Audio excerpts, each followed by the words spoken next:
Sugar పేషెంట్స్లో చాలామందికి ఏ ఆహారం తీసుకోవాలి, ఏ ఆహారాన్ని స్కిప్ చేయాలనే అవగాహన కోసం చాలా వెబ్సైట్స్ చూస్తూ ఉంటారు, యూట్యూబ్లో సెర్చ్ చేస్తూ ఉంటారు. ప్రస్తుతం మనతో ఆయుర్వేదిక్ ఫిజిషియన్ చెలిమల శ్రీనివాసరావు గారు ఉన్నారు.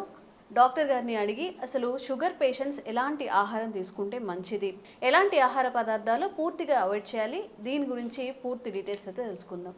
నమస్తే అండి. నమస్కారం అండి. సార్, అయితే చాలా మందిలో చాలా అపోహలు ఉంటాయి. ఇప్పుడు జనరల్గా మనకు వచ్చే ఫ్రూట్స్ కానివ్వండి, కొన్ని వెజిటబుల్స్ కానివ్వండి, అవి కూడా అవాయిడ్ చేయాలని చెప్తారు.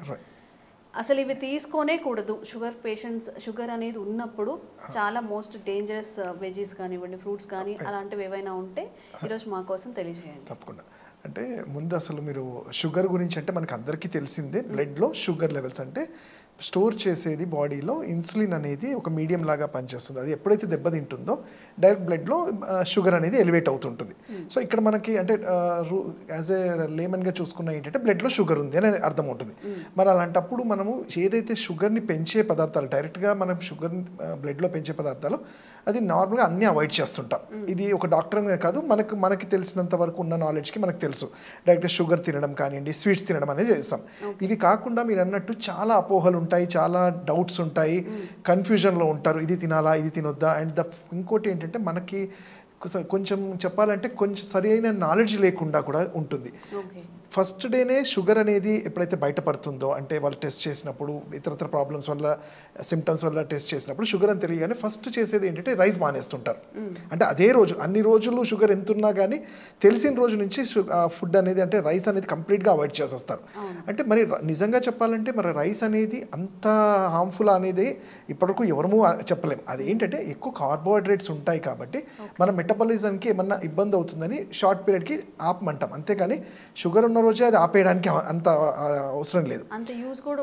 అంటే మనము మన ఇండియన్ మన జీన్లో ఎలా ఉన్నాయంటే ఈ మన వైట్ రైస్ అనేది ఫుడ్ మనం తీసుకోకపోతే మనకి ఎనర్జీ ఉండదు. అంటే మీరు చూడండి చాలా మంది రైస్ లేకపోతే అసలు వాళ్ళకి తిన్నట్టు కూడా ఉండదు, చాలా అనీజీగా ఉంటారు, స్కిప్ చేసినా ఉంటుంది. అంటే మనం చాలా ట్రై చేస్తుంటాము, మిల్లెట్స్ అని కానివ్వండి, ఇంకోటి అని కానివ్వండి, ఇంకోటి.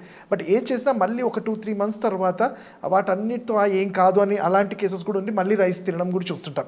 సో నేను చెప్పేది అంటే ఏదైనా అసలు ఫస్ట్ మనం చెప్పుకునేది షుగర్ వాళ్ళకి ఏవి తినాలి తినకూడదు అనే కన్నా ముందు మితంగా తినాలి అంటాం.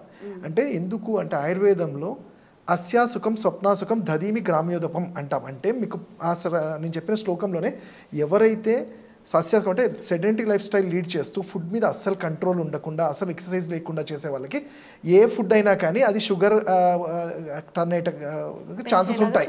అంటే అసలు ఎక్సర్సైజ్ లేకుండా ఓన్లీ ఫుడ్ ఇదే అదే అని కాకుండా ఏది పడితే ఏ టైంలో తిన్న వాళ్ళకి ఈ మెటబాలిక్ డిజార్డర్స్లో షుగర్ కూడా చూస్తుంటాం. కమింగ్ టు షుగర్ ఉన్న వాళ్ళలో జనరల్గా డాక్టర్గా వైద్యుడిగా మేము ఏం చెప్తాము, ఏదైనా తీపి పదార్థాలు అంటే బ్లడ్లో ఈ షుగర్ స్టోరేజ్ డైరెక్ట్గా ఇన్సులిన్ అనేది రిలీజ్ చేస్తుంది కాబట్టి మనము ఆ షుగర్ ఉండే పదార్థాలు లైక్ స్వీట్స్ కానివ్వండి, అండ్ ఎక్కువ ఫ్రూట్స్ కూడా ఏమవుతాయంటే ఫ్రూట్స్లో ఫ్రక్టోస్ అనేది చూస్తుంటాం. ఈ ఫ్రక్టోస్ అనేది షుగర్ లెవెల్స్ని పెంచుతుంది కాబట్టి ఫ్రూట్స్ అన్ని ఆపమంటాం. లైక్ ఎస్పెషల్లీ ఎక్కువ ఉండే ఫ్రక్టోస్ ఉండే ఫ్రూట్స్ ఏంటి, మనకు సపోటా అని కానివ్వండి, చాలా ఉంటాయి, అన్ని ఫ్రూట్స్లో ఉంటాయి. కాకపోతే ఫ్రూట్స్కి ఉట్టి షుగర్ వచ్చే గుణమే కాకుండా మిగతా అన్నీ కూడా మనకి మినరల్స్, విటమిన్స్ అన్నీ కూడా ఉంటాయి. సో మనం రెండు బ్యాలెన్స్ చేస్తూ తీసుకోవాలి. సో ఫర్ ఎగ్జాంపుల్ షుగర్ పేషెంట్కి ఫ్రూట్స్ ఇవ్వాలి అంటే సీజనల్గా దొరికే ఫ్రూట్స్ని. చాలామందికి ఇంకో అపోహ ఏంటంటే వాటర్ మిలన్, పుచ్చకాయ లాంటివి తీసుకుంటే మాకు షుగర్ పెరిగింది అంటారు. ఎస్, ఎందుకంటే అది తీసుకున్న ఒక హాఫ్ అన్ అవర్కి బ్లడ్లో డైరెక్ట్గా రిలీజ్ అవ్వడం వల్ల అప్పుడు టెస్ట్ చేస్తే షుగర్ చాలా ఎలివేట్ అవుతుంది. But at the same time ఇందులోనే ఉండే పొటాషియం కానీ విటమిన్ కే కానీ ఇవన్నీ వల్ల మళ్ళీ ఒక 1 hour 2 hours మళ్ళీ షుగర్ అంతా నార్మల్ అవుతుంది. సో అందుకని కంగారు పడకుండా, అంటే ఇది తీసుకుంటేనే పెరిగిపోయిందని గాబరా పడకుండా వాటికి ఉండే గుణాల గురించి మనం తెలుసుకోవాలి. సో అలాంటప్పుడు ఈవెన్ నేను చెప్పినట్టు వాటర్ మిలన్ తీసుకోవడము, అట్లానే ఈ షుగర్ అనేది 40-45 years తర్వాత వస్తుంది కాబట్టి కొంచెం మెటబాలిక్గా హార్మోనల్గా చేంజెస్ ఉంటాయి కాబట్టి వీళ్ళకి కావాల్సిన ఫ్రూట్స్ ఏంటి, మంచిగా పొటాషియం ఉన్నది కానివ్వండి, ఉన్నది ఏంటంటే మనకి బనానా అంటాం, బనానా. కానీ అయితే ఈ ఫ్రూట్స్ని ఆయుర్వేదంలో కూడా కఫాన్ని పెంచేవి అంటాం, అంటే మెటబాలిక్ని పెంచేవి అంటాం. సో కఫాన్ని పెంచేవి ఎప్పుడైనా రాత్రి టైంలో తీసుకోకూడదు. అలానే జాంపండు, జామకాయ కానివ్వండి, యాపిల్ ఇలాంటివి కూడా సీజనల్గా దొరికే ఏ ఫ్రూట్స్ అయినా తీసుకోవచ్చు, మితంగా తీసుకోమంటాం. ఓకే. మరి కొబ్బరి నీళ్ళు ఇలాంటివి తీసుకోవచ్చు, కొబ్బరి నీళ్ళు కానివ్వండి, బెల్లం కానివ్వండి, తాటి బెల్లం అంటూ ఉంటారు, Right. ఇవి ఏమైనా ఎగ్జాంపుల్? కరెక్ట్. అంటే కొబ్బరి నీళ్ళు డెఫినెట్లీ, ఎందుకంటే మనందరికి తెలిసిందే అది ఎలక్ట్రోలైట్స్ దాంట్లో సమృద్ధిగా ఉంటాయి కాబట్టి అంటే తీసుకోవడం. కాకపోతే ఏదైనా ఒకటి గుర్తుపెట్టుకోండి, అతిగా కాదు అంటాం కదా, అతివృష్టి అనావృష్టి అన్నట్టు. ఎక్కువ అదే పనిగా నేను ఇంకా కొబ్బరి నీళ్ళు తాగమన్నారు కదా అని అదే తాగడం వల్ల ఏంటంటే దాంట్లో సోడియం రిటెన్షన్స్ కూడా జరిగే ఛాన్స్ ఉంటాయి. కాబట్టి యాజ్ ఎ మీడియంగా కొబ్బరి నీళ్ళు తాగొచ్చు. ఇంకా మంచిగా చెప్పాలంటే మజ్జిగ తీసుకోవచ్చు, ఇలాంటివన్నీ తీసుకోవచ్చు. ఓకే, మజ్జిగ. మజ్జిగ. ఇప్పుడు ఉన్నది ఏంటంటే పెరుగు కూడా మనకి ప్యూర్ పెరుగు దొరకట్లేదు, అది కూడా అడల్టరేట్ అవుతుంది అని చెప్పి. ఈ చద్దనంలో పెరుగుతో తినడం పొద్దున్నే, ఇది కూడా సేఫ్ అయినా? ఇది కూడా అవాయిడ్ చేయాలా? నేను అదే చెప్పాను, మా ఆయుర్వేదంలో ఈ మధుమేహం అంటాం దీన్ని. కఫాన్ని పెంచే ఏ ఫుడ్ తీసుకున్నా కానీ షుగర్ పెరుగుతుంది. కఫాన్ని పెంచే దాంట్లో ఫస్ట్ వచ్చేది ఏంటంటే పెరుగు అంటాం. అయితే కాకపోతే పెరుగుకుండే మంచి గుణాలు ప్రోబయోటిక్ అంటాం. అది ప్రతి రక్త కణాలని మన బాడీలో ఉండే మజిల్స్ని వీటన్నింటి కూడా కరెక్ట్ చేయడంలో హెల్ప్ చేస్తుంది. సో అందుకని వీళ్ళకి ఏం చేస్తామంటే నైట్ టైమ్స్ అనేది ఈ కర్డ్ని అవాయిడ్ చేయమంటాము. అదే మార్నింగ్ టైమ్స్ మన లంచ్ టైంలో పెరుగు కానివ్వండి, మజ్జిగ లాంటివి తీసుకోవడానికి ప్రోత్సహిస్తుంటాం. సో అట్లానే మీరు ఇంతకు ముందు అన్నట్టు తాటి బెల్లం అన్నారు. సో బెల్లం కానివ్వండి, తేనె కూడా ఆ కండిషన్ ఏంటంటే మనం రెగ్యులర్గా ఒబేసిటీ అని లేకపోతే క్లిన్జింగ్ అని తేనె చాలా విరివిరిగా యూజ్ చేస్తుంటాం ఎక్కువ. సో ఈవెన్ ఈ తేనె లాంటిది కూడా షుగర్ పేషెంట్స్లో అది ఇన్సులిన్ని బాగా డిస్టర్బ్ చేస్తుంది కాబట్టి తేనెని కూడా అవాయిడ్ చేయమంటాము. అయితే బెల్లంలో ఈ తాటి బెల్లం ఏదైతే ఉందో నల్లగా ఉండే బెల్లం కొంతవరకు అది చాలా మంచిగా, దానివల్ల షుగర్కి ఎటువంటి ఇబ్బంది లేకుండా అది యూస్ చేసుకోవచ్చు. ఇన్స్టెడ్ ఆఫ్ మనం ఈ షుగర్ వీటికన్నా అది యూస్ చేసుకోవచ్చు. కొన్నిసార్లు పటిక బెల్లం అంటాం, అంటే మిస్ట్రీ అని దొరుకుతుంది, వీటిని కూడా మనం షుగర్ ప్లేస్లలో యూస్ చేసుకోవచ్చు. ఓకే, జనరల్గా షుగర్ పేషెంట్స్కి ఏంటంటే మనం ఒక హాస్పిటల్కి వెళ్ళి కన్సల్ట్ చేయగానే పర్టికులర్గా కొన్ని చెప్తారు, ఇవి తినకూడదు, పూర్తిగా అవాయిడ్ చేయండి అని చెప్పి. అండ్ యాజ్ పర్ మీరు చెప్పిన దాని ప్రకారం నాకు అర్థమైంది ఏంటంటే ఏది తిన్నా కానీ, బెల్లం తిన్నా కానివ్వండి, ఇప్పుడు కొబ్బరి నీళ్ళు అనుకున్నాము, పుచ్చకాయ అనుకున్నాము, ఇలాంటి ఐటమ్స్ తినాలనుకున్నప్పుడు కాస్త లిమిటెడ్గా తింటే మంచిది, అవాయిడ్ చేయక్కర్లేదు. అయితే ఇక్కడ మనం తెలుసుకోవాల్సింది ఏంటంటే ఇప్పుడు షుగర్ అనేది మీరు అన్నట్టు ఒక లిస్ట్ ఆఫ్ డైట్ ఎందుకు చెప్తాము అంటే వీళ్ళ లైఫ్ స్టైల్లోనే ఆ డైట్ వల్ల ఈ డయాబెటిక్ అనేది వచ్చింది. సో అదే కంటిన్యూ చేస్తూ మెడిసిన్ వాడితే దేర్ ఇస్ నో యూజ్. అంటే నేను చేయాల్సిన ఫుడ్లో నేను చేస్తూనే ఉంటాను, ఒక మెడిసిన్ వేసుకుంటాను, దానివల్ల ఒక 6 hours నార్మల్గా ఉంటుంది అంటే ఇతరత్ర ప్రాబ్లమ్స్ వల్ల కాంప్లికేషన్స్ అరైజ్ అవుతాయి. సో అందుకనే అసలు పాజిటివ్ ఫ్యాక్టరే ఫస్ట్ తగ్గించాలి మనం. అంటే ఇప్పుడు చూడండి, లేట్ నైట్స్ తినడం అనేది మన మెటబాలిజానికి కరెక్ట్ కాదు. అండ్ ఎస్పెషల్లీ ఇప్పుడు రీసెర్చెస్ జరుగుతుంది, మా ఆయుర్వేదంలో ఎప్పుడో చెప్పబడింది, ఈ డయాబెటిక్ ఎంతైనా కానీ ఒక మూల కారణం మన లివర్ నుంచి కూడా అంటాం. లివర్ అబ్జార్ప్షన్ సరిగ్గా ఉంటే అసలు ఏదైనా బాడీ డైజెస్ట్ చేసుకుంటుంది. ఎప్పుడైతే ఈ లివర్ ఫ్యాటీ లివర్గా టర్న్ అవటము, హార్డ్గా తయారవటము, పైత్యరసం బైల్ జ్యూస్ సరిగ్గా బాడీలో అబ్జర్వ్ కాకపోవడం వల్ల ఈ ఫుడ్ అంతా కూడా డిస్టర్బ్ అవుతుంది. సో దానివల్లనే ఈ చక్కెర స్థాయిలు కూడా పెరుగుతూ ఉంటాయి. సో అందుకని ఏం చేస్తాము మనం, అసలు ఫస్ట్ ఈ లివర్ని కంట్రోల్ చేసేది, లివర్కి సంబంధించిన డైట్ కూడా చాలా ఇంపార్టెంట్. దాంట్లో మేము చెప్పే పద్ధతులు అంటే వీళ్ళ కార్బోహైడ్రేట్స్ ఎంత ఉండాలి, ప్రోటీన్స్ ఎంత ఉండాలి, అలానే ఫైబర్ ఎంత ఉండాలి అనేవి కూడా చూసుకొని మనం తీసుకునే ఫుడ్లోని ప్రత్యేకంగా అవసరం లేదు. ఇప్పుడు డయాబెటిక్ వాళ్ళకి కూడా మనం ఏం చెప్తాము, నేను ఇంతకుముందు చెప్పినట్టు రైస్ అనేది అవాయిడ్ చేయమనం. కాకపోతే ఏంటంటే నైట్ టైమ్స్ ఏంటంటే మన బాడీ ఎక్కువ అబ్జర్వ్ చేసుకోదు కాబట్టి కొంచెం లైట్ ఫుడ్ తీసుకోమంటాం.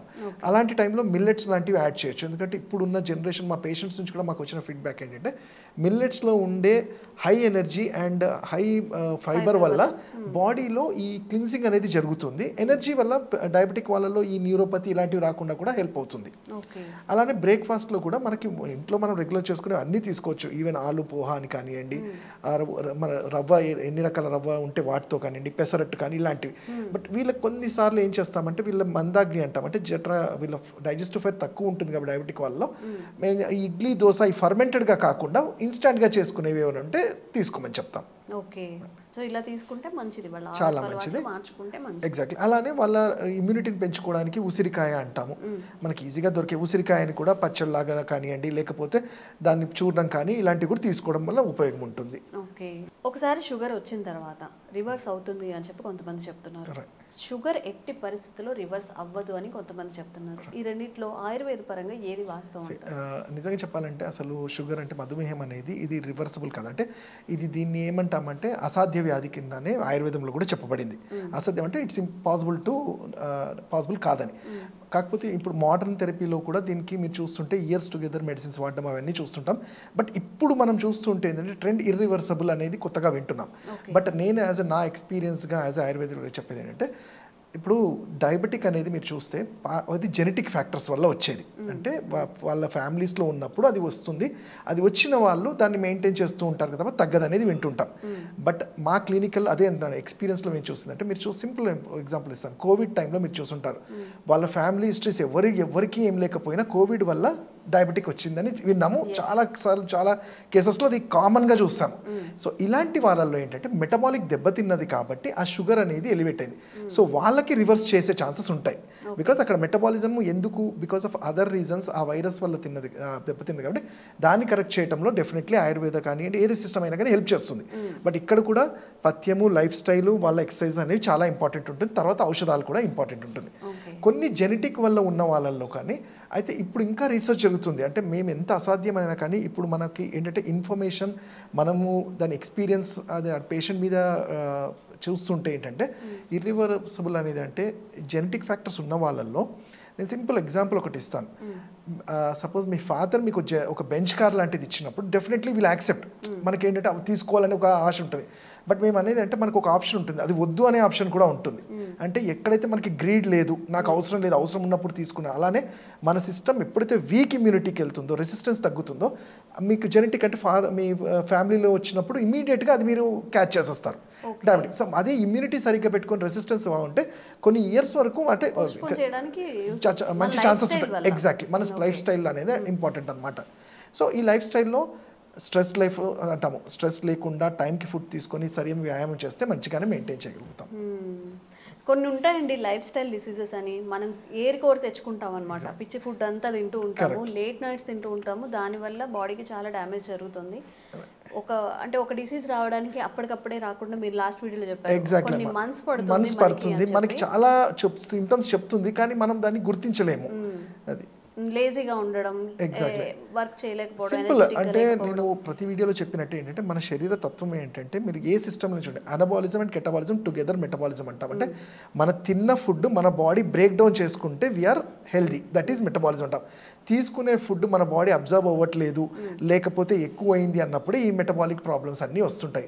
అవి ఎందుకు దెబ్బతింటాయంటే సరైన వ్యాయామం లేకుండా, సరైన టైంకి ఫుడ్ తీసుకోకుండా, అండ్ ఇప్పుడున్న జనరేషన్లో ఈ లైఫ్ స్టైల్ అంటే మనం చూస్తుంటే ఫాస్ట్ ఫుడ్ లైఫ్ స్టైల్లో స్ట్రెస్ అనేది కూడా చాలా కామన్గా, నిద్ర లేకపోవటము, ఇవన్నిటి వల్ల కూడా ఈ మెటబాలిక్ డిజార్డర్స్ చూస్తూ ఉంటాం.